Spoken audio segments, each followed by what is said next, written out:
The glass walls of the 32nd floor reflected a city that never slowed down, even on a rainy Monday morning. Inside the boardroom of Harlan Industries, silence stretched tight as a wire. 12 executives sat around a polished table, tablets glowing, coffee untouched. At the head sat Daniel Harlan, CEO, known across the city for his sharp mind and colder heart. Meetings started on time. People who were late rarely stayed employed. The door was supposed to open 5 minutes ago. Daniel checked his watch again, irritation flickering across his face. "Where is Ms. Rivera?" he asked, his voice low but sharp. "This contract review has been scheduled for weeks." The assistant standing near the wall swallowed. "Sir, she called early this morning. She said she couldn't make it." Daniel's jaw tightened. "Then why are we all sitting here?" Before the assistant could answer, the door creaked open. Every head turned. Standing in the doorway was not a woman in a business suit, not a lawyer or consultant, but a little girl. She couldn't have been more than 10. Her dark hair was neatly braided, her shoes slightly too big, her hands clutching a worn canvas bag. Rainwater dotted her sleeves. She looked impossibly small against the glass and steel of the room. "I'm sorry I'm late," she said softly, her voice steady despite the way her fingers trembled around the bag strap. The bus was slow. For a moment, no one spoke. Someone let out a nervous laugh, thinking it was a joke. Daniel stood halfway from his chair. "This is a restricted meeting," he said. "Who are you, and where is security?" The girl lifted her chin. Her eyes were large, serious, and far older than her face. "My mom is sick," she said. "I came in her place." A murmur rippled around the table. Daniel stared at her, disbelief giving way to anger. "This isn't funny. Meetings like this aren't daycare. Take her out." "She's not joking," the assistant whispered, pale. "Her mother, Ms. Elena Rivera, she's the community liaison. The one handling the housing agreement."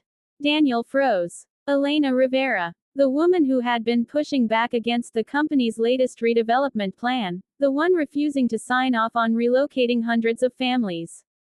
He had expected her today, ready to finally concede. He looked back at the girl. "You expect us to conduct business with a child?" The girl took a careful step forward. "I'm not here to play," she said. "I'm here because my mom asked me to come." That caught his attention. "Asked you? She's very sick," the girl continued. "She didn't want to miss this meeting. She said if she couldn't speak, then I should read what she wrote. And listen." The rain tapped softly against the windows. Daniel hesitated, then sat back down slowly. Something in the girl's calm unsettled him more than anger would have. "What's your name?" he asked. "Lena," she replied. "And you understand what this meeting is about?" Lena nodded. She reached into her bag and pulled out a folder thick with papers, edges frayed. She laid it carefully on the table, as if it were something fragile. "My mom works with the families in East Harbor," she said. "The ones who will lose their homes if the new project goes through the way you planned." One executive leaned toward Daniel. "Sir, this is inappropriate." Daniel raised a hand, eyes still on Lena. "Go on." Lena took a breath. "My mom wanted to be here because she believes talking matters. She said people don't listen when they only see numbers. So she told me to remind you what those numbers mean." She opened the folder. Inside were drawings, handwritten letters, photographs of small apartments, children standing in doorways, elderly couples sitting on worn couches. "These are the families," Lena said. "Mrs. Alvarez on Building C has lived there 42 years. Mr. Thomas downstairs fixes bikes for kids who can't afford new ones. My best friend Maya lives there too. If they move far away, her dad won't be able to get to work." The room was silent now. Daniel felt something shift in his chest, an old, uncomfortable memory stirring. He pushed it aside. "This is emotional manipulation," he said. "Your mother knows better." Lena met his gaze without flinching. "She also knows you grew up in East Harbor." The words landed like a blow. "How do you know that?" Daniel asked quietly. "My mom remembers," Lena said. "She remembers when you were just Danny, when your building was almost condemned, when your dad lost his job. She said you used to help her carry groceries for Mrs. Klein on the third floor. Daniel's hands curled into fists under the table. He hadn't heard that name in decades. That was a long time ago, he said. Yes, Lena replied. That's why she asked me to come. Because sometimes adults forget who they were. An executive cleared his throat. Sir, we can reschedule. No, Daniel said sharply, not taking his eyes off Lena. Finish. Lena swallowed, her confidence wavering for the first time. My mom is in the hospital. She has a lung infection. She told me if anything happened to her, to tell you she still believes you're not a bad person. Just a busy one. Daniel stood abruptly, walking to the window. The city looked different now, blurred by rain and memory.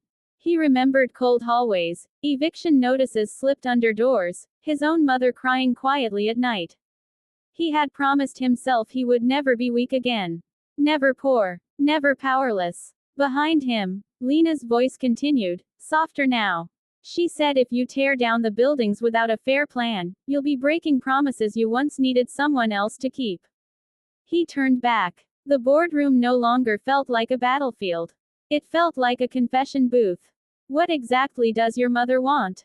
He asked. Lena straightened. She wants time. Fair relocation. Affordable units guaranteed for the same families. And she wants you to visit East Harbor again.